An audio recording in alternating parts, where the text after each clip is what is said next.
सो बेटा हम, अगर आपको याद होगा, लास्ट टाइम जो डिस्कशन चल रहा था वो हमारा था प्रिज्म और प्रिज्म फॉर्मूला का, कि कैसे लाइट प्रिज्म में एंटर करती है और वो डेविएट होती है। हमने वो एंगल ऑफ डेविएशन भी कैलकुलेट किया था, हमने मिनिमम डेविएशन की भी बात की थी, वो सब हमने पढ़ लिया था। और उसके बाद जो आज का हमारा कंसेप्ट है वो है ऑप्टिकल इंस्ट्रूमेंट्स का, यानी वो रे ऑप्टिक्स के जो लास्ट कंसेप्ट्स हैं हम उनको डिस्कस करेंगे कि भाई ऑप्टिकल इंस्ट्रूमेंट्स जो हैं वो हैं क्या और हमें क्यों पढ़ने हैं। ठीक है, ऐसे तो बहुत सारे ऑप्टिकल इंस्ट्रूमेंट हैं, हम सभी की बात नहीं करेंगे। हमारे जो सिलेबस का पार्ट है उसमें दो ही चीज़ें हैं, एक है माइक्रोस्कोप के बारे में, हाँ इसके भी फर्दर दो टाइप हो जाएंगे, और एक है टेलीस्कोप के बारे में। तो हमें इन दोनों ऑप्टिकल इंस्ट्रूमेंट्स को डिटेल में सीखना है, पढ़ना है। ठीक है, तो आपके एग्ज़ाम में इनमें से एक क्वेश्चन गारंटेड मिलेगा, इनमें से आप जब देखेंगे। सो ये बहुत ज़्यादा इंपॉर्टेंट टॉपिक हो जाता है। इन सब तक पहुंचने से पहले मैं आपको थोड़ा सा एक बेसिक आइडिया बताना चाहूँगा जो आपको हल्का फुल्का पता होना चाहिए इन टॉपिक्स को करने के लिए। ठीक है, देखिए बेटा, जो ऑप्टिकल इंस्ट्रूमेंट्स की अगर हम बात करें तो ऑप्टिकल इंस्ट्रूमेंट एक्चुअल में होते क्या हैं। वैसे नाम से थोड़ा सा एक आपको हल्का फुल्का आइडिया लग रहा होगा कि कुछ ऐसे इंस्ट्रूमेंट्स जो ऑप्टिक्स के कंसेप्ट पे बेस्ड है। तो बिल्कुल सही सोचा आपने, बिल्कुल सही सोचा आपने कि भाई ऐसे इंस्ट्रूमेंट्स, ठीक है, जो क्या होते हैं, बेस्ड होते हैं किस पे, ऑन कंसेप्ट ऑफ ऑप्टिक्स या कंसेप्ट्स ऑफ ऑप्टिक्स, जो ऑप्टिक्स के कंसेप्ट पे बेस्ड होते हैं। या आप ऐसे भी समझ सकते हो जिसके अंदर या तो मिरर्स का यूज़ किया जाए, जिनके अंदर लेंस का यूज़ किया जाए, प्रिज्म का यूज़ किया जाए, एक्सेट्रा सो ऑन। ये हम इनमें से किसी भी चीज़ का यूज़ करें, करते क्यों हैं, टू इनहेंस आवर विज़न, हम अपने विज़न को अच्छा करने के लिए। हो सकता है कहीं पर हमें चीज़ को बड़ा करके देखना है, क्या पता कोई चीज़ पहले से बड़ी हो, हम उसको छोटा देखना चाहते हैं, कोई दूर हो उसको नज़दीक देखना चाहते हैं, सो बहुत सारे रीज़न हो सकते हैं। अब ऑप्टिकल इंस्ट्रूमेंट्स तो वैसे काफ़ी सारे हैं। एग्जांपल्स में अगर मैं आपको बताऊं तो हमारी जो ह्यूमन की आई है, ह्यूमन आई, वो भी one of the finest optical instrument है, मतलब अब तक जो दुनिया में बना। मतलब इवन कैमराज़ की बात करें तो कैमराज़ भी जो हैं वो एक्चुअल में एक ऑप्टिकल इंस्ट्रूमेंट ही हैं। ठीक है, उसके अलावा अगर मैं आपको कहूँ टेलीस्कोप है, माइक्रोस्कोप है, ठीक है, बाइनोकुलर्स हैं, एंड सो ऑन, बहुत सारे ऑप्टिकल इंस्ट्रूमेंट्स हैं। ह्यूमन आई का बहुत सारी बुक्स में लिखा हुआ है बट सिलेबस का पार्ट नहीं है, सो नहीं पढ़ना। कैमरा का भी नहीं है, टेलीस्कोप का है और माइक्रोस्कोप का है, बाइनोकुलर्स वगैरह नहीं है। अब ह्यूमन आई को थोड़ा सा समझ लीजिए, हल्का फुल्का, बहुत ज़्यादा डिटेल में नहीं, इतना कि भाई हाँ हमारा जो है ऑलमोस्ट काम चल जाए ह्यूमन आई के बारे में। सिर्फ एक दो पॉइंट सीखने, हम इसके बारे में डिटेल में नहीं जाएंगे, ना ही आपके एग्जाम में ह्यूमन आई के बारे में पूछा जाएगा।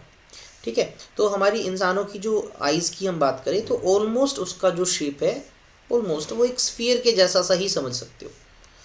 हाँ, ह्यूमन आई एक अगर स्फीयर के शेप में है तो उसका जो डायमीटर है वो अबाउट 2 से 3 इंच के आसपास है। ऑन एन एवरेज की बात करें, जन्म से लेके मरने तक जो आई का साइज़ उतना ही रहता है।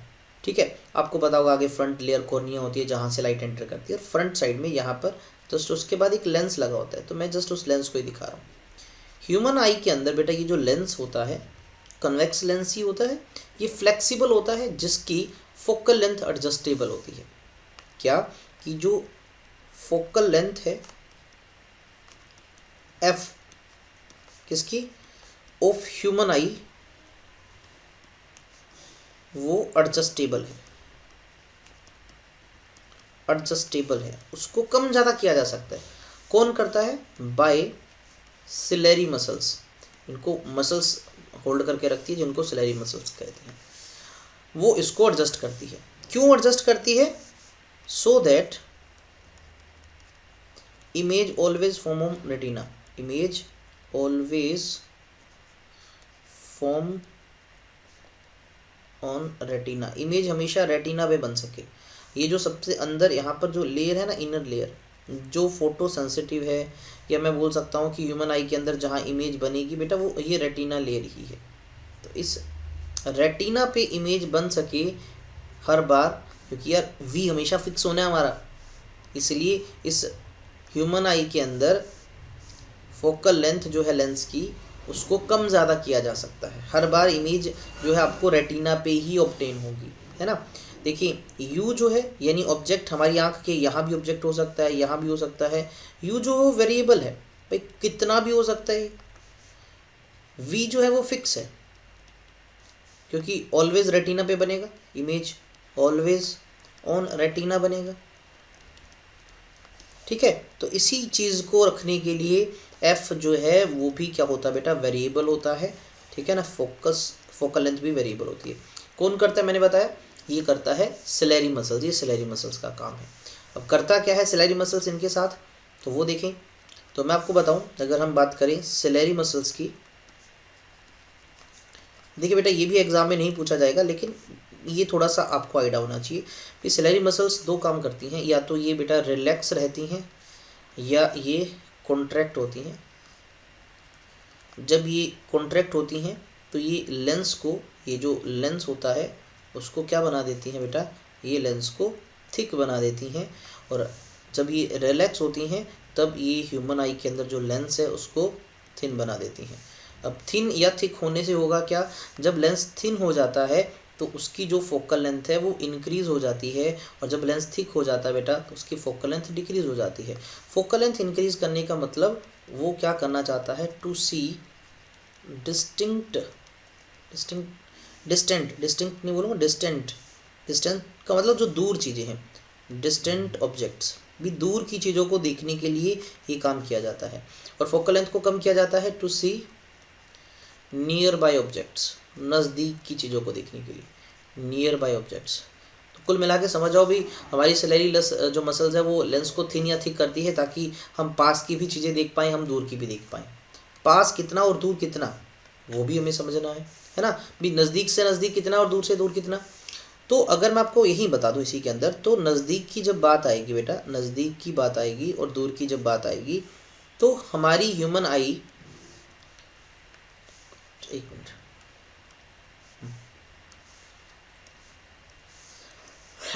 ठीक है, to see distant object and to see nearby object. अब नज़दीक कितना दूर कितना, तो मैं आपको बता दूं, तो भी हमारी आंखें जो है वो सबसे नज़दीक जो है, जिस डिस्टेंस तक दिखा पाती है उसको कहा जाता है least distance of distinct vision.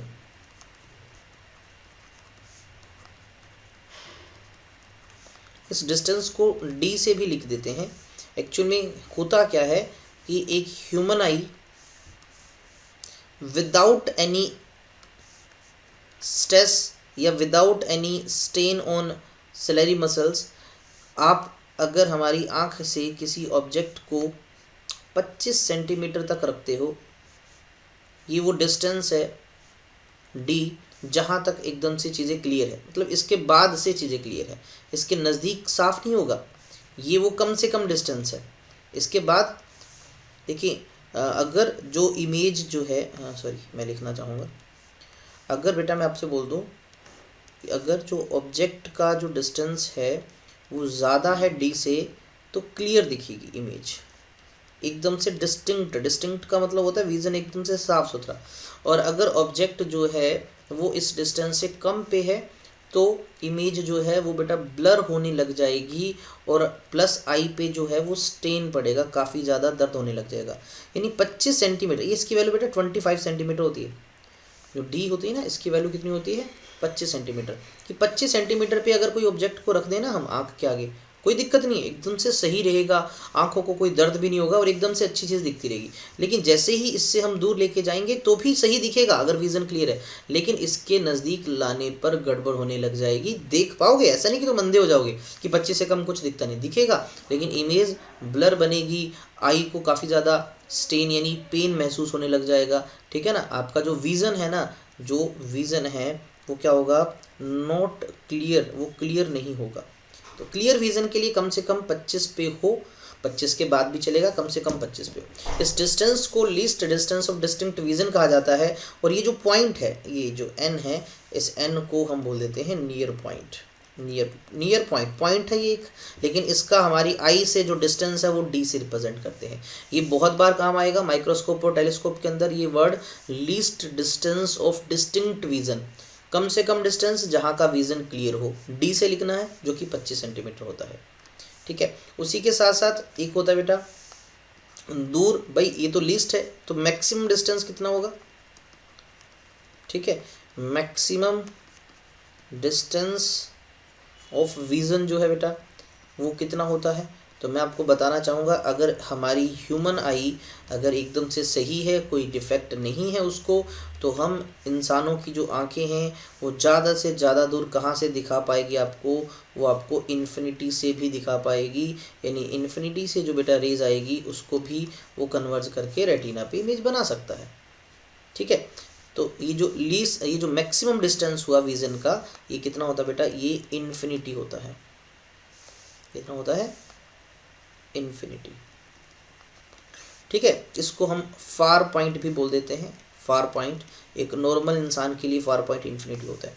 तो कुल मिला के अगर मैं रेंज बोलूँ, ये जो ह्यूमन आई है, ह्यूमन आई की अगर मैं रेंज की बात करूँ, ठीक है, इसकी अगर हम रेंज की बात करें, रेंज ऑफ विजन की हम बात करें, तो ऐसा समझ सकते हो कि भाई 25 सेंटीमीटर यानी एट डी से लेके से अप टू इन्फिनिटी, ये एकदम से विजन जो है वो बढ़िया देता है।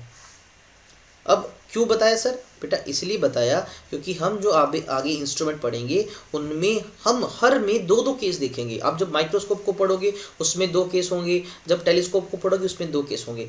दोनों में से एक केस होगा एट डी वाला और एक होगा एट इन्फिनिटी वाला। बिकॉज हम हमारे हिसाब से एक ऑप्टिकल इंस्ट्रूमेंट तभी अच्छा हो पाएगा जब हमें वो एट डी वाली चीज़ को भी दिखा पाए और एट इन्फिनिटी वाला भी दिखा पाए। ठीक है, एक हेल्थी पर्सन, जैसे मैं आपकी बात करूं, अगर आपको कोई स्पेक्स नहीं लगा हुआ, मायोपिया मेट्रोपिया जैसे कोई डिफेक्ट नहीं है, तो हमारा 25 सेंटीमीटर वाला विजन भी अच्छा होना चाहिए, इन्फिनिटी वाला भी अच्छा होना चाहिए। अगर मैं किसी इंस्ट्रूमेंट को बनाऊंगा तो वो मुझे एट डी भी दिखा पाए और वो मुझे एट इन्फिनिटी भी दिखा पाए, इसलिए हमें इन दो केसेस को पढ़ना है, इसलिए मैंने आपको ये बता दी। इसके अलावा एक और एडिशनल चीज़ है जो बेटा आप सबको एक और पता होनी चाहिए, that is visual angle. Visual angle, ठीक है, ठीक, अल्फ़ा से इसको लिख दो, बीटा से लिख दो, ये आपकी मर्जी होती है। विजुअल एंगल थोड़ा कम लिखा होता है किताबों में, लेकिन है बहुत ज़रूरी है। ये फिर से मैंने क्या बना दिया, ह्यूमन आई बना दिया। और मान लीजिए ये हमारी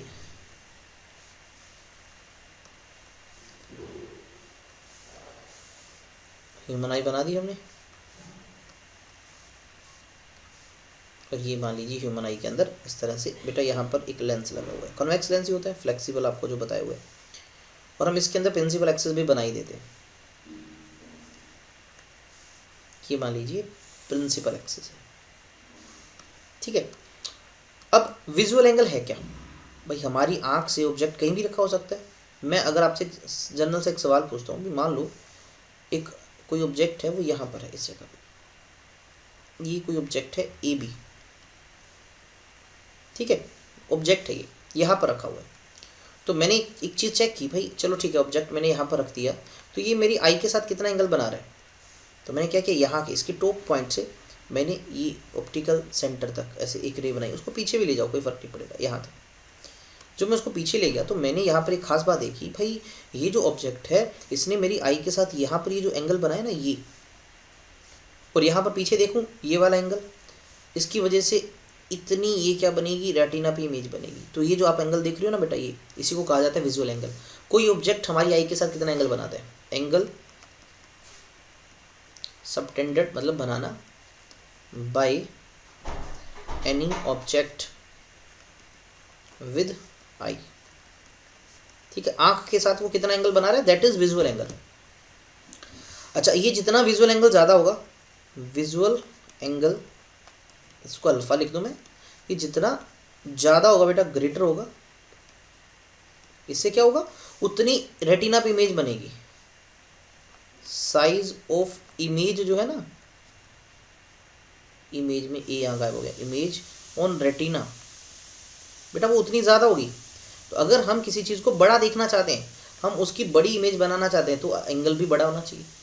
अब मुझे एक बात बताओ, मैंने इसी सेम ऑब्जेक्ट को ए बी को उठाया और मैं यहाँ ले आया, क्या किया मैंने, अपनी आंखों से काफ़ी दूर रख दिया। जब मैंने इसको दूर रखा तो मुझे बताओ, पहले यहाँ पर था जब उसकी हाइट h थी, तो यहाँ सर अभी भी हाइट h ही तो है, लेकिन क्या फ़र्क पड़ जाएगा सर। अब अगर मैं एंगल बनाने की कोशिश करूँ उसका, सर अगर मैं अब एंगल बनाने की कोशिश करूँ तो मुझे क्या पता लगा सर, उसका एंगल तो कम हो गया, यहाँ पर भी एंगल कम हो गया। अब वो रेटिना पे थोड़ी सी इमेज बना पा रहे, यानी जैसे जैसे जो है ना ऑब्जेक्ट जो है, object move away from the I, away from I, भाई जैसे जैसे कोई ऑब्जेक्ट आंखों से दूर जाता है, अवे जाता है, तो क्या उसका साइज, एक्चुअल साइज डिक्रीज होता है? नहीं, उसका जो एक्चुअल साइज है वो सेम रहता है, लेकिन बट उसका जो विजुअल एंगल है ना, विजुअल एंगल जो हमारी आंख के साथ बनता है वो डिक्रीज होता है। विजुअल एंगल डिक्रीज होने से क्या होगा, विजुअल एंगल डिक्रीज होने से क्या होगा, इमेज जो बनेगी ना, इमेज ऑन रेटिना, वो भी क्या होती जाएगी बेटा, साइज उसका डिक्रीज होगा, इसलिए वो छोटा होता जाता है। आप अपनी आंखों के सामने एक पेन को रखो, अब पेन का साइज है कुछ लेंथ वाइज, मान लीजिए आपका जो पेन है वो 10 सेंटीमीटर लेंथ का है। अब जैसे जैसे आप आंखों से दूर लेके जाओगे, लेके जाओ, है तो भी वो 10 सेंटीमीटर का, लेकिन आपकी आंखों को तो वो छोटा लग रहा है। इतनी दूर से आप सन को देखते हो तो आपकी दोनों उंगलियों के बीच में दिखाई दे जाता है, लेकिन सन क्या इतना ही है कि आपकी दोनों उंगलियों के बीच में है? अरे नहीं, बहुत बड़ा है वो, अर्थ से भी बड़ा है। फिर ऐसा क्यों सर? Because of distance. जैसे जैसे डिस्टेंस बढ़ाएंगे हम, उसका ये जो एंगल बन रहा है ये कम होता जा रहा है, विजुअल एंगल कम होता जा रहा है। तो कुल मिला के एक चीज़ समझ आई कि अगर इफ़ वी वांट टू सी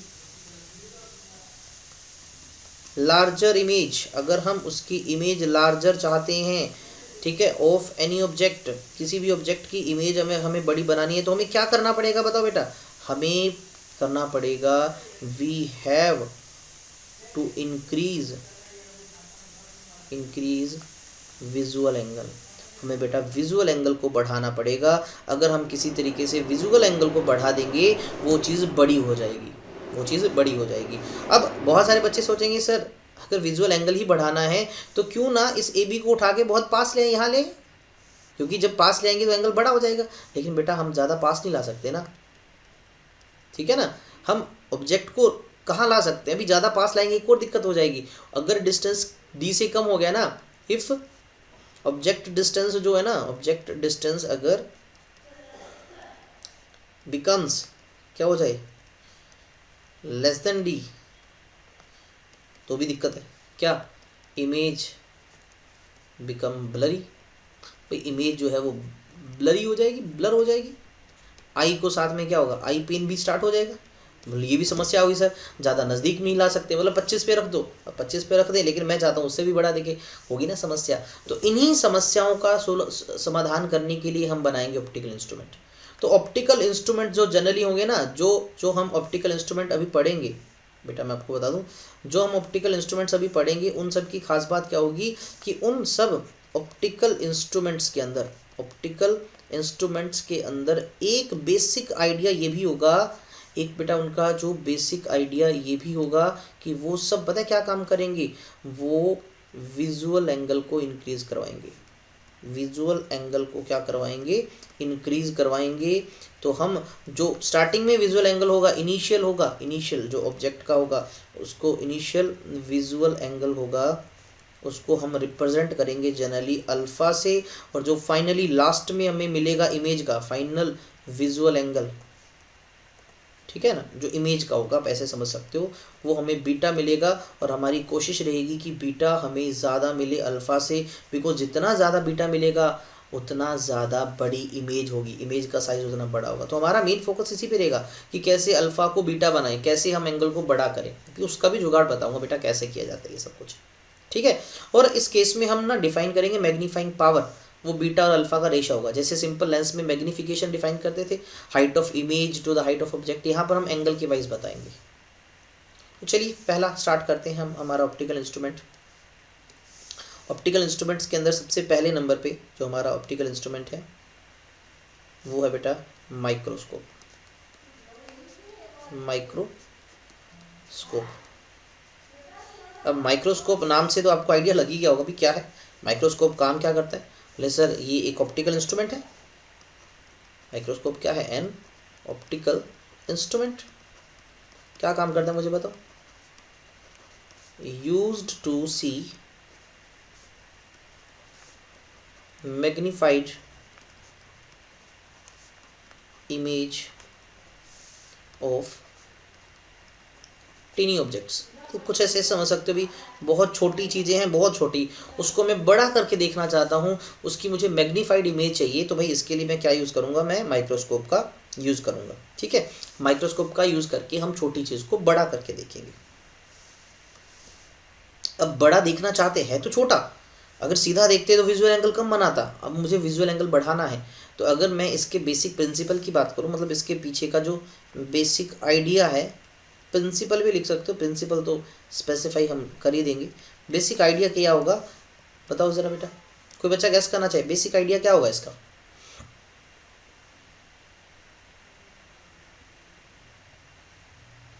बता बेटा, बेसिक आइडिया क्या होगा क्लास में, आप बताओ कि हम माइक्रोस्कोप से बेसिकली क्या करेंगे। बेसिक आइडिया होगा कि we will increase visual angle, ठीक है, such that we will get larger image. भाई लार्जर इमेज मिल सके हमें, इसलिए विजुअल एंगल को बढ़ाएंगे। हालांकि आपको ये बेसिक आइडिया नहीं लिखना ठीक है, वो हम स्पेसिफाई करेंगे अलग टाइप्स के अकॉर्डिंग। फिर आता बेटा इसके टाइप्स, कंस्ट्रक्शन उसी के वाइज होगी। टाइप्स की मैं बात करूँ तो हमारा जो माइक्रोस्कोप होता है वो जनरली 3 टाइप का होता है, 3 टाइप्स। एक होता है बेटा सिंपल माइक्रोस्कोप, जिसको कि हम कई बार क्या बहुत बार मैग्नीफाइंग ग्लास भी बोल देते हैं, मैग्नीफाइंग ग्लास। दूसरा कंपाउंड माइक्रोस्कोप, ये सबसे ज़्यादा ज़रूरी है इन तीनों में, कंपाउंड माइक्रोस्कोप, ठीक है। और एक होता है इलेक्ट्रॉन माइक्रोस्कोप। हालांकि हमें इलेक्ट्रॉन माइक्रोस्कोप स्टडी नहीं करना, बिकॉज फ़िलहाल इस अगर मैं इलेक्ट्रॉन माइक्रोस्कोप की बात करूँ तो ये इलेक्ट्रॉन के वेव नेचर पे बेस्ड है, उस कंसेप्ट पे बेस्ड है, हमें इसको नहीं डिस्कस करना। ठीक है, हमें जो है इन दोनों को ही डिस्कस करना है। इसमें भी खासकर ये मोर इम्पोर्टेंट है भाई, ये ज़्यादा इम्पोर्टेंट है एग्जाम पॉइंट ऑफ व्यू से। ठीक है, स्टार लगा रहा हूँ तो इस पर ज़्यादा फोकस रहेगा। हाँ, हालांकि कंपाउंड माइक्रोस्कोप को करते टाइम जो डेरिवेशन है, जो फॉर्मूला है, वो सिंपल से ही आएगा। मतलब कुल मिला के हमें सिंपल वाले से ही पहले काम चलाना पड़ेगा, सिंपल को पढ़ेंगे फिर यहाँ आगे बढ़ पाएंगे। तो चलो फिर स्टार्ट कर ही देते हैं, किसको? Simple microscope.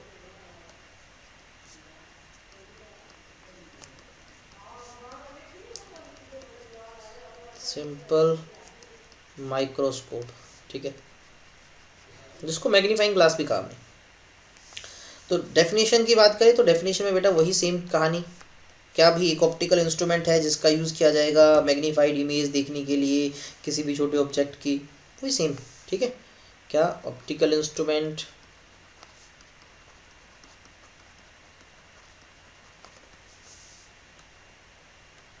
जो किस लिए यूज है,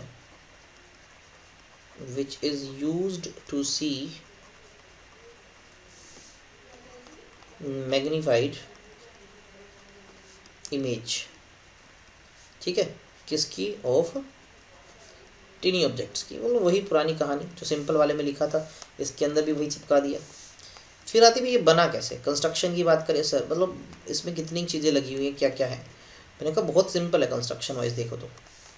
हमारा जो सिंपल माइक्रोस्कोप होता है कंसिस्ट ऑफ सिंगल, एक ही कन्वेक्स लेंस, एक ही कन्वेक्स लेंस होता है ऑफ शॉर्टर फोकल लेंथ। ये बहुत इंपॉर्टेंट बात लिख दी, 1 नंबर के अगर एग्जाम में मतलब 1 मार्क्स का क्वेश्चन बनाना हो तो यहाँ से बन सकता है। क्या बन सकता है भाई, कि हम जो सिंपल माइक्रोस्कोप में पढ़ते हैं पहले तो कितने लेंस होते हैं भाई, एक ही कन्वेक्स लेंस होता है, और होता कैसा है, शॉर्टर फोकल लेंथ वाला। ये हम लास्ट में प्रूव भी करेंगे कि जितनी छोटी फोकल लेंथ लेंगे उतना ज़्यादा अच्छा होता है। कौन उतना ज़्यादा अच्छा होता है? क्योंकि हमारा सिंपल माइक्रोस्कोप उतना ज़्यादा अच्छा होता है। ठीक है। अच्छा, होता क्या है, एक फ्रेम में होता है विद हैंडल, ठीक है ना। ये लगा होता है, एडजस्टेड होता है, या along with frame having handle to hold, पकड़ने के लिए। और क्या, थोड़ा सा बना के दिखाऊं तो यार, आप सबने देखा होगा ज्योतिषी लोग जो यूज़ करते हैं, कभी ज्योतिषी के हाथ में देखा होगा, कुछ इस तरह से तो होता है।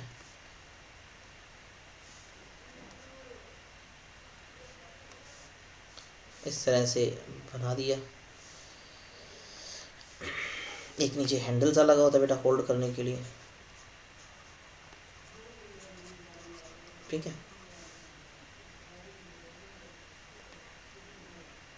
सिंपल सा होता है होल्ड करने के लिए। यहाँ पर लेंस लगा होता है, हैंडल अपने हिसाब से होता है, इच्छा अनुसार, ठीक है। ये जो बैडमिंटन वाला बैट सा लग रहा है, एक्चुअल में होता छोटा सा ही है, हैंड में कैरी करने के लिए। हाँ, सीधा यूज़ कर लोगे, ऐसे हैंडल लगाने के बगैर भी इसको तुम यूज़ कर ही सकते हो, ऐसा नहीं कि हैंडल लगाओगे तभी यूज़ होगा। हम जनरली तो सीधा ही यूज़ कर ही लेते हैं इसको। फिर अगर हम बात करें भाई बेटा इसका जो वर्किंग प्रिंसिपल, भाई एक ही तो लेंस है इसके अंदर, वो भी कन्वेक्स वाला, तो फिर काम कैसे करेगा, इसके वर्किंग प्रिंसिपल की बात करें, ये ज़रूरी है। आपने अगर कन्वेक्स लेंस पढ़ा है तो कन्वेक्स लेंस में हमने सीखे हैं टोटल 6 केस होते हैं इमेज बनाने के, 6 केस होते हैं इमेज बनाने के। और मैंने अगर आपको कहा यहाँ पर कि मुझे एक मैग्नीफाइड इमेज चाहिए, बड़ी इमेज चाहिए, तो बड़ी इमेज सिर्फ मिलती है लास्ट के 3 केसेस में। और उसमें भी देखो हम कोशिश करेंगे भी चीज़ को सीधा देखना, उल्टा थोड़ी देखेंगे। एक कन्वेक्स लेंस इमेज को सीधा बनाए और बड़ा बनाए, ये तो तभी केस है जब क्या करें, व्हेन ऑब्जेक्ट कहाँ रखा जाए, is placed between optical centre and focus of convex lens. जब हम किसी ऑब्जेक्ट को ऑप्टिकल सेंटर यानी O और दूसरा F, इनके बीच में अगर रख देंगे ना लेंस के, क्या होगा, वी विल गेट मैग्नीफाइड, मतलब बड़े साइज की वर्चुअल और सीधी एंड इरेक्ट इमेज, हमें इरेक्ट इमेज मिलेगी। तो ये इसका वर्किंग प्रिंसिपल है। जब हम इसका डायग्राम बनाएंगे तो उसके डायग्राम में यही दिखाएंगे कि हमने ऑब्जेक्ट को O और F के बीच में रख रखा है, ठीक है। अब हम इसका डायग्राम बना लेते हैं। अब डायग्राम को मैं बनाने से पहले तुम्हें बताना चाहूँ बेटा कि मैंने आपको ये चीज़ कही है, भाई ये जो हमारा माइक्रोस्कोप होता है ऑप्टिकल इंस्ट्रूमेंट है, और हम क्या चाहते हैं भी, कोई भी इंस्ट्रूमेंट तभी सही होगा, कोई इंस्ट्रूमेंट तभी सही होगा जब वो दोनों तरह की इमेज बना पाए। पहला कहा, पहला जब हम चाहते हैं कि भाई जो फाइनल इमेज है ना, व्हेन फाइनल इमेज जो मिले वो कहाँ मिले, is eight least distance of distinct vision पे। ये मैं चाहता हूँ कि जो फाइनल इमेज जो मिले वो हमें डी पे मिले। पहला केस ये है, इसको डिस्कस करेंगे हम। क्या करेंगे, इसका डायग्राम बनाएंगे, इसका डेरिवेशन करेंगे। फिर दूसरा केस होगा जब फाइनल इमेज हमें चाहिए होगी इन्फिनिटी पे, क्योंकि यार नॉर्मल आई दोनों ही तो विजन देखना चाहते हैं, डी वाला भी और इन्फिनिटी वाला भी, इसलिए दोनों करेंगे। हम दोनों ही यहाँ पर बनाएंगे। तो पहले बनाते हैं डायग्राम। डायग्राम से पहले मैं आपको जस्ट बेटा एक बात बताऊँ कि मान लीजिए हमारे पास क्या है, एक ऑब्जेक्ट था, कुछ ऐसे समझो पहले इस बात को। एक ऑब्जेक्ट है, ए बी नाम है, एच इसकी हाइट है, और अगर मैं क्या करता हूँ, इसको आई से, ये मान लीजिए आई का पॉइंट है, ये आई है, इसको आई ही समझ लीजिए, इसको हम आई ही समझ लेते हैं, ठीक है। अगर मान लीजिए एक ऑब्जेक्ट को मैं आंखों से कुछ डिस्टेंस पे रखता हूँ, कितने डिस्टेंस पे मैंने वो भी आपको स्पेसिफाई कर दिया कि मान लीजिए मैंने इसको यहाँ से आंखों से डी डिस्टेंस पे रखा, यानी least distance of distinct vision पे ए को, तो ये हमारी आंख के साथ एंगल बनाता है, वो अल्फा बनाता है। हमने क्या किया, मान लिया एक ऑब्जेक्ट ए बी है, उसको मैं सीधा बगैर किसी लेंस वेंस के हम अपनी आंख से डी डिस्टेंस पे रखते हैं, तो अल्फा एंगल बनाते हैं। मैं चाहता हूँ यार एंगल इससे भी बड़ा मिले, बोले सर इससे भी बड़ा चाहिए तो ए बी को थोड़ा पास ले आओ। अरे पास ला नहीं सकता, बिकॉज ये पहले से डी पे है, डी से कम करते ही तो ब्लर इमेज बनेगी। तो क्या करें, अब मैं यहाँ लेंस यूज़ करूँगा। तो लेंस की हेल्प से हम ये काम कर सकते हैं। कैसे, अब जस्ट हम आई की जगह, आई के जस्ट यहाँ आप ऐसे समझ लो कि हमने क्या किया बेटा, यहाँ पर आँख की बजाय हमने लेंस लगा दिया। उस लेंस से हम देखेंगे, ऐसा नहीं कि भी लेंस से हम देखेंगे नहीं, तो हमने एक सिंगल लेंस लगाया, एक ही लेंस आप देख पा रहे हो, वो भी कौन से वाला, कन्वेक्स वाला लेंस है। तो हमने लेंस बना दी इस तरह से, ये इसका ऑप्टिकल सेंटर बना दिया हमने, सॉरी इसका प्रिंसिपल एक्सिस है ये ऑप्टिकल सेंटर हो गया। हम क्या करते हैं, उसी ऑब्जेक्ट को ज़रा ध्यान से सुनना, ये ऑब्जेक्ट ए बी है जो डी डिस्टेंस पे था, उसको मैं थोड़ा आगे ले आता हूँ। आगे कहाँ लाना है, मुझे लाना है इसके ऑप्टिकल सेंटर और फोकस के बीच में। तो मान लीजिए ये इसका ऑप्टिकल सेंटर है और ये इसका फोकस है, तो मैं ऑब्जेक्ट को तो यहाँ कहीं बीच में रखूँगा। तो मैंने कहा चलो ठीक है, मैं ऑब्जेक्ट को यहाँ रख देता हूँ। तो मैं ऑब्जेक्ट को ए बी यहाँ ले आया। अब आपको पता है इमेज बनाना तो बहुत आसान होता है। जब भी आप इमेज बनाना चाहते हैं तो क्या करेंगे, एक रे पैरेलल भेज दो इसमें से, और एक रे क्या करोगे बेटा, आप ऑप्टिकल सेंटर में से भेज दोगे। ऑप्टिकल सेंटर वाली सीधी चली जाएगी, और जो पैरेलल वाली है उसको कहाँ से जाना है, उसको फोकस में से जाना है। तो मान लीजिए ये फोकस में से इधर से चली गई, ये फोकस पॉइंट समझ लो। तो क्या ये दोनों रेज कभी मिलेंगी, बोले सर नहीं, ये कभी नहीं मिलेंगी, यहाँ नहीं मिलती। तो चलो बैक में ड्रॉ कर लेते हैं। अगर हमारी आंख यहाँ पर लगी है, हम एकदम से लेंस के इधर हैं इस साइड पे, अगर हम क्या है बेटा, लेंस के एकदम से बैक साइड में यहाँ पर, तो जब हम देखेंगे यार हमें तो ये वाली रे और ये वाली रे मिलेगी, हमें लगेगा ये रे कहाँ से आई, हमें लगेगा ये जो रे है ये बैक साइड में से आ रही है। बैक साइड कहाँ, इसको बना लेते हैं। मान लीजिए ये यहाँ आ गई और इसको भी मैंने यहाँ मिला दिया, ठीक है। लेट अस सपोज ये यहाँ से रेज आ रही है, और अगर रेज यहाँ से आ रही हैं, हमारी आंखों को ऐसा लग रहा है, तो मतलब यहाँ पर क्या बन चुकी है बेटा, यहाँ पर बन चुकी है इमेज। इसका नाम दे दिया ए डैश और ये नाम दे दिया बी डैश। यहाँ पर ये क्या बन गई, ये बन गई फाइनल इमेज, ठीक है। फाइनल इमेज बन गई। और मैंने क्या कहा कि मैंने इसको इस तरह से रखा था कि जो फाइनल इमेज भी जो बनी है ना, ये कहाँ, ये हमारे लेंस से, ये हमारी आँख से ऑलमोस्ट एट डिस्टेंस पे हो। बोले सर क्या आप कर रहे हो यहाँ और यहाँ ऊपर वाले में। मैंने कहा देखो बेटा ध्यान से सुना, मेरी बात को समझना जो मैं बताने की कोशिश कर रहा हूँ। पहले एक ऑब्जेक्ट को सीधा आप आँख से डी डिस्टेंस पे रखते थे तो वो एंगल बनाता था अल्फा। अब आपने क्या किया, उस ए बी वाले ऑब्जेक्ट को डी पे नहीं रखा, आपने उसको खिसका के आगे रख दिया, यहाँ कहीं आगे रखते ही उसने एंगल बना दिया बड़ा, ये एंगल बन गया बीटा। लेकिन क्या हुआ, ये रखते ही आपने एक लेंस भी लगा दिया, तो लेंस ने फाइनल इमेज बना दी डी पे। मतलब अब आपको दिख तो इमेज वहीं रही है, एट डी पे ही रही है, लेकिन इस बार एंगल बड़ा मिल गया आपको, बीटा मिल गया। यही तो मेन चीज़ चाहिए थी आपको, ठीक है। अच्छा ये हमारा ऑब्जेक्ट का डिस्टेंस है, इसको मैं यू लिख देता हूँ। ये इमेज का डिस्टेंस वी, वो आपका डी है, दोनों माइनस के होंगे लेफ्ट में, वो अपन अभी डेरिवेशन में करेंगे, ठीक है। तो हम इस केस में क्या होता है बेटा, जब हम इनको पढ़ते हैं तो यहाँ पर हम डिफाइन करते हैं किसको, एंगुलर मैग्निफिकेशन को, या फिर मैं आपको बोल दूं कि हम यहाँ डिफाइन करेंगे मैग्नीफाइंग पावर। आपको मैग्नीफाइंग पावर जो वर्ड है ये ज़्यादा दिखाई देगा बुक्स में, तो आप मैग्नीफाइंग पावर भी लिख सकते हो। एम से रिप्रेजेंट करते हैं, हम इसको डिफाइन करेंगे, मैग्नीफाइंग पावर रिप्रेजेंट करते हैं। तो होता क्या एक्चुअल में एंगुलर मैग्निफिकेशन एक फैक्टर है जो हमें कंपेयर करवाता है ऑब्जेक्ट को विद रिस्पेक्ट टू इमेज, या इमेज जो बनी है वो ऑब्जेक्ट के रिस्पेक्ट में बड़ी बनी है छोटी बनी है। लेकिन यहाँ पर जो साइज़ का आइडिया लगेगा हमें, वो लगेगा एंगल से, क्योंकि हमने एंगल वाइज तो डिफाइन किया है भाई, हमें अल्फ़ा को बीटा ही तो करना है। अगर आप देखें ज़रा, ऑब्जेक्ट को अगर मैं डी पे रखता वो अल्फ़ा एंगल बनाता, लेकिन इस बार उसकी फाइनल इमेज बन रही है लेकिन बड़े एंगल के साथ, बीटा के साथ, तो अल्फ़ा से बीटा एंगल हमें बड़ा मिल गया। कितने टाइम बड़ा मिला वो हमें पता लगता है एंगुलर मैग्निफिकेशन से, ठीक है। तो इसको डिफाइन कैसे करें, तो ऐसे लिख सकते हो कि सर ये क्या है, एक्चुअल में ये एक रेशो है, ratio of angle subtended bye image, यानी हम यहाँ पर बीटा की बात कर रहे हैं, एंड एंगल सबटेंडेड बाय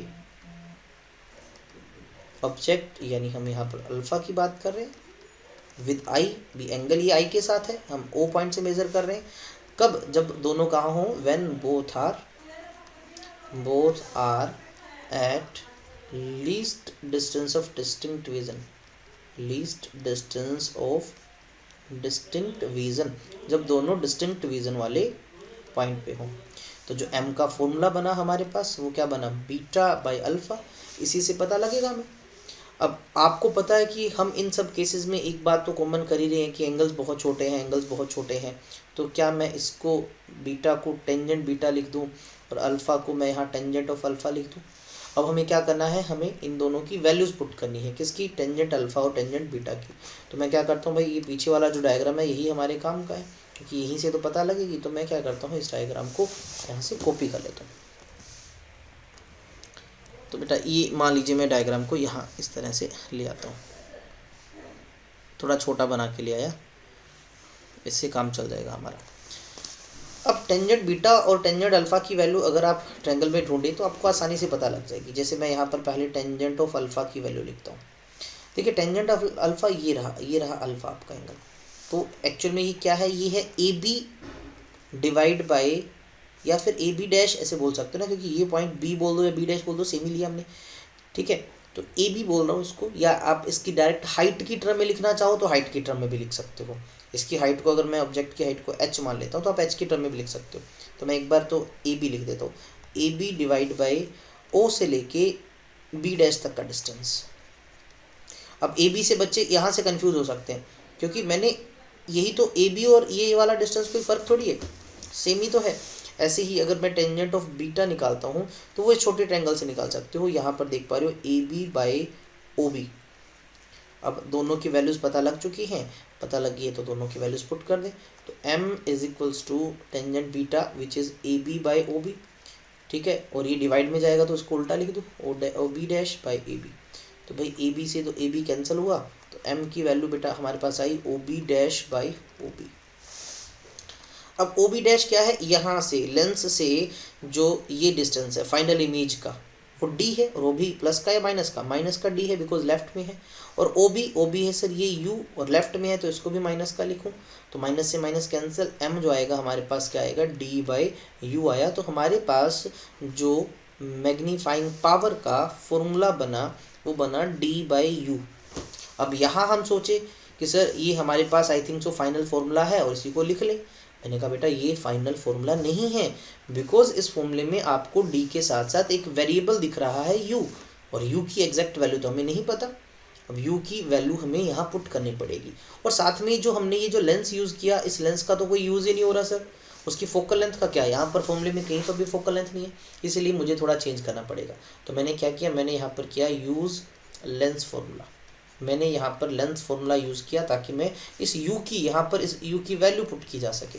तो लेंस फॉर्मूला हमने यूज़ किया वो होता है आपको पता है 1/f is equals to 1/v minus 1/u, ठीक है। पता लगा अभी ये फॉर्मूला सही क्यों नहीं है, इक्वेशन नंबर 1 नाम दे देते हैं चलो इसको। u की वैल्यू इसलिए पुट करनी हमें पड़ेगी बिकॉज हमें इस लेंस की फोकल लेंथ तो कहीं दिख ही नहीं रही, इस लेंस का सब तो कोई कनेक्शन हुआ ही नहीं सर, तो इसलिए मुझे कन्वर्ट करना पड़ा। अब 1/f, f पॉजिटिव ही रखें क्योंकि कन्वेक्स लेंस है, is equals to 1/v। Image जो बनी थी वो एट माइनस डी बनी थी, लेफ्ट में बनी थी। अगर नहीं पता तो आप इस डायग्राम से भी देख सकते हैं, जो हमने भी पीछे बनाया था डायग्राम में देखे तो दोनों ही लेफ्ट में है, तो सीधा माइनस ही यूज़ कर लेंगे। माइनस फॉर्मूले वाला ये 1/u, u भी लेफ्ट में तो माइनस का यूज़ किया, तो ये बना बेटा आपके पास 1/f। और ये d वाला टर्म इधर ले आता हूँ तो ये प्लस में आ जाएगा 1/d प्लस का, और इधर बचेगा 1/ प्लस का u। अब इधर एलसीएम ले तो बेटा ये एलसीएम आएगा d इंटू में f, और यहाँ पर आ जाएगा d प्लस f, और ये हमारा 1/u। और हमें 1/u की वैल्यू पुट करनी है किसमें, इक्वेशन नंबर 1 में। पुटिंग दिस वैल्यू कहाँ भाई, इक्वेशन नंबर 1 में। तो चलो भाई कर लेते हैं इक्वेशन नंबर 1 में पुट इसको। तो जब m is equals to d और 1/u है तो क्या मैं इसको d इंटू 1/u ऐसे लिख देता हूँ एक बार इसको।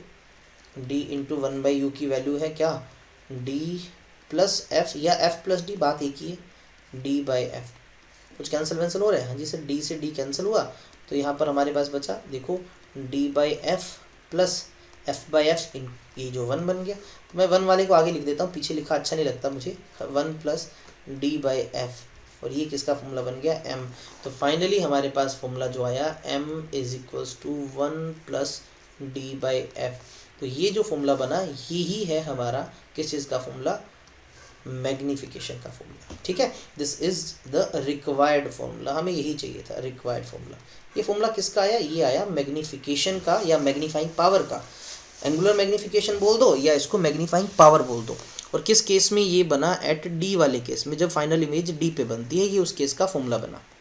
हाँ, इंपॉर्टेंट रिजल्ट भी लिखेंगे लेकिन वो लास्ट में लिखेंगे, फिलहाल इतना ही। ये अभी हमने ये जो डिस्कस किया, ये सारा जो डिस्कशन चल रहा था, इसमें एक चीज़ कॉमन थी, हम चाहते थे फाइनल इमेज डी पे बने।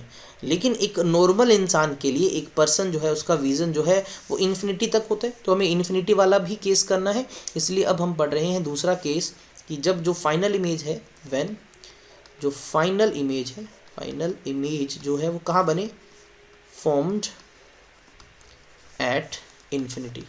हम चाहते हैं फाइनली इमेज इन्फिनिटी पे बने। अच्छा, इस केस को मैंने आपको पहले भी बताया हुआ है, इसको बेटा बोलते हैं नॉर्मल एडजस्टमेंट। अगर कुछ भी ना लिखा हो तो बाय डिफ़ॉल्ट हम इस केस की ही बात करते हैं। ठीक है, तो ये नॉर्मल एडजस्टमेंट वाला केस है, बाय डिफ़ॉल्ट वाला केस है। तो इसको समझते हैं पहले कि सर हमें एक्चुअल में करना क्या है। तो देखिए, मान लीजिए हमारे पास क्या है, एक ऑब्जेक्ट है, तो बना लेते हैं ऑब्जेक्ट को।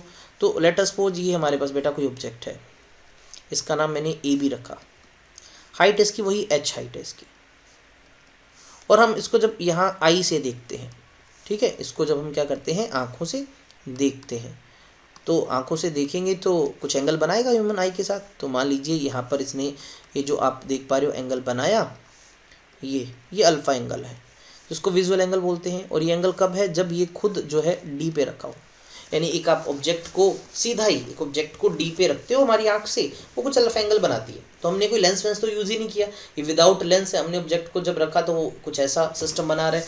ठीक है, इस पॉइंट को मैं ओ नाम दे देता हूँ। तो यहाँ से टेंजेंट अल्फ़ा हमसे निकल आता है। लेकिन अभी हमें करना क्या है, अभी हमें तो लेंस का यूज़ करना है। ये सारा सिस्टम हमें लेंस से समझना है कि भाई लेंस क्या काम करेगा। तो मैंने एक लेंस बना दिया, तो हमने एक कन्वेक्स लेंस बना दिया। अब उसके बाद हम ड्रॉ करते हैं क्या, एक प्रिंसिपल एक्सिस। तो हमने ये इसका प्रिंसिपल एक्सिस भी बना दिया। और मान लीजिए ये जो पॉइंट है ये इसका ऑप्टिकल सेंटर है। इस बार हमें क्वेश्चन में क्या कहा गया, सिचुएशन में कहा गया कि फाइनल इमेज मुझे इन्फिनिटी पे देखनी है। एक कन्वेक्स लेंस और इमेज इन्फिनिटी पे बना सकता है सर।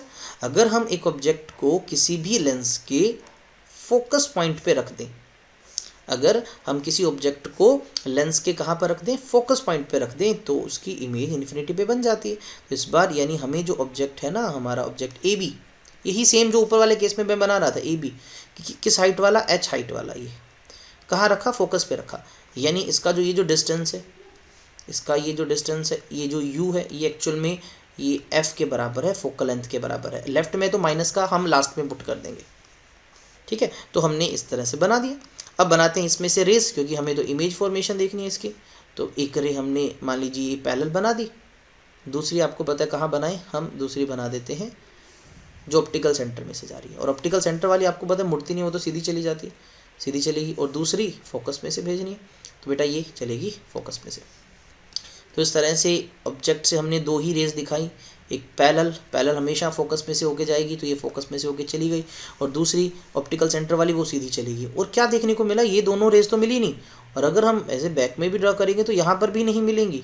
इसका मतलब ये रेस तो पैरेलल होगी। और पैरेलल रेस होने का मतलब समझते हो, पैरेलल रेस होने का मतलब जो इमेज है वो कहाँ बन जाएगी, एट इन्फिनिटी। क्योंकि पैरेलल रेस आती भी इन्फिनिटी से हैं और जाती भी इन्फिनिटी से हैं। तो ये इस तरह से डायग्राम बन गया।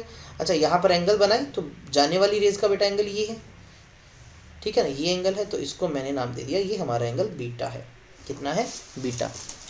अब इस केस में भी हम m को डिफाइन करेंगे और उसका फॉर्मूला बनाएंगे।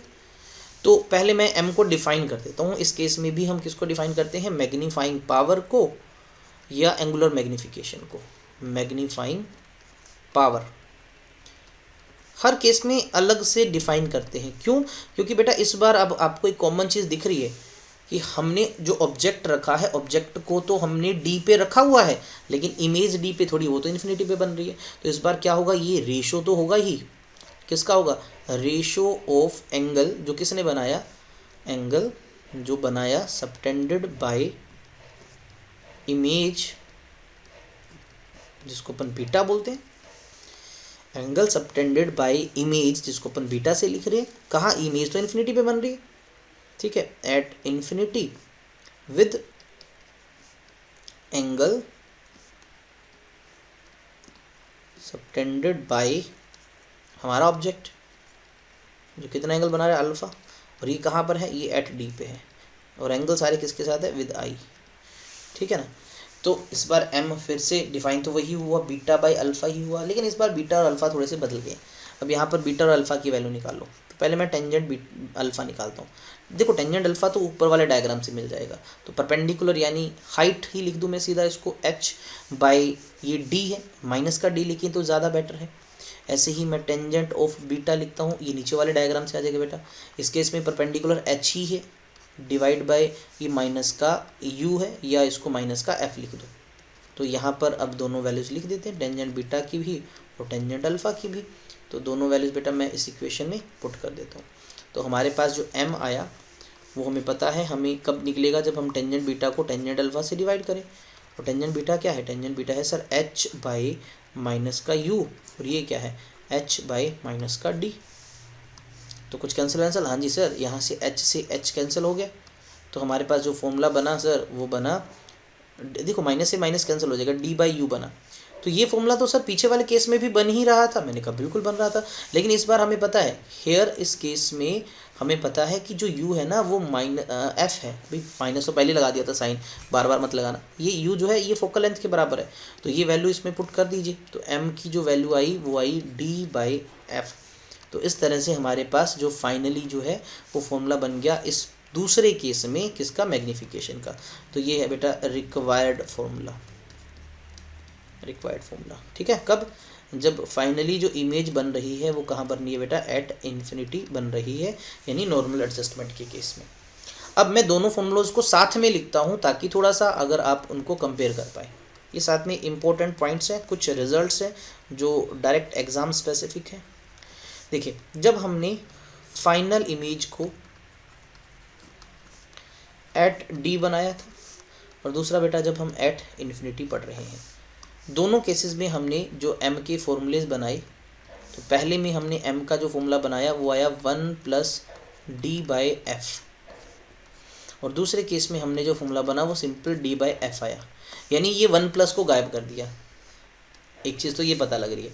और यहाँ पर इस फॉर्मूले में जो d है ना, d एक्चुअल में 25 सेंटीमीटर है। ये है least distance of distinct vision, least distance of distinct vision, जब एकदम से साफ दिखता है वो। और यहाँ पर f देख रहे हो ना, ये क्या है, फोकल लेंथ है, फोकल लेंथ है किसका, हमारे इस कॉन्वेक्स लेंस का। पॉइंट नंबर 2 जो ज़रूरी है अभी देखना, जो रिजल्ट आपको इन दोनों फॉर्मूलों से पता लग रहा है, जो बहुत ज़्यादा ज़रूरी है न्यूमेरिकल्स के लिए, स्टार लगा रहा हूँ। जब भी आप न्यूमेरिकल करो, वाइल सॉल्विंग न्यूमेरिकल, ध्यान रखना, वाइल सॉल्विंग न्यूमेरिकल्स, ठीक है, क्या ध्यान रखना, don't use science, sign use नहीं करने।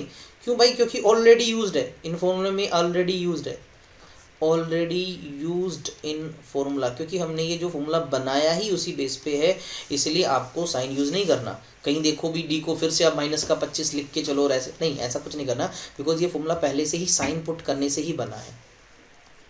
तीसरा पॉइंट, अगर आप देखो बेटा, जो m आया हमारे पास दोनों ही केसेस में वो पॉजिटिव आ रहा है। m पॉजिटिव आने का मतलब क्या है कि जो भाई फाइनल इमेज मिल रही है ना हमें, जो हमें फाइनली इमेज मिल रही है वो क्या है बेटा, वो है इरेक्ट, सीधी है। हाँ, इरेक्ट के साथ साथ वो वर्चुअल है, ये बात तो हमें पता है, और साथ में सर वो मैग्नीफाइड भी है। अरे बिल्कुल, यही तो हम देखना चाहते थे।